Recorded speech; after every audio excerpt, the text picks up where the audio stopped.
19 ফেব্রুয়ারি থেকে শুরু হবে চ্যাম্পিয়ন্স ট্রফি। আর 23 ফেব্রুয়ারি ভারত পাকিস্তান মহারণ। ভারত পাকিস্তানের ম্যাচ নিয়ে মুখ খুললেন পাকিস্তানের সহ অধিনায়ক আগা সালমান। 8 বছর পর অনুষ্ঠিত হতে যাচ্ছে চ্যাম্পিয়ন্স ট্রফি।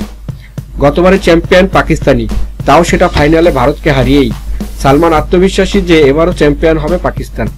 তিনি বলেন, পাকিস্তানের মাটিতে চ্যাম্পিয়ন্স ট্রফি হচ্ছে, আমি সেটা নিয়ে খুব উত্তেজিত। আমি লাহোরের বাসিন্দা, ফাইনালে যদি ঘরের মাঠে চ্যাম্পিয়ন হতে পারি তাহলে আমাদের স্বপ্ন পূরণ হবে। পাকিস্তান দলের মধ্যে সেই সম্ভাবনা আছে, তবে আমরা ভারতের বিরুদ্ধে ম্যাচ জিততে চাই, ওই ম্যাচে নিজের সেরাটা দিতে চাই।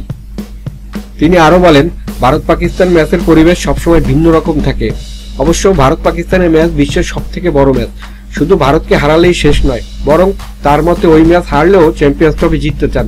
তিনি বলেন, ওই ম্যাচ জিতেও যদি চ্যাম্পিয়ন্স ট্রফি জিততে না পারি তাহলে লাভ কি?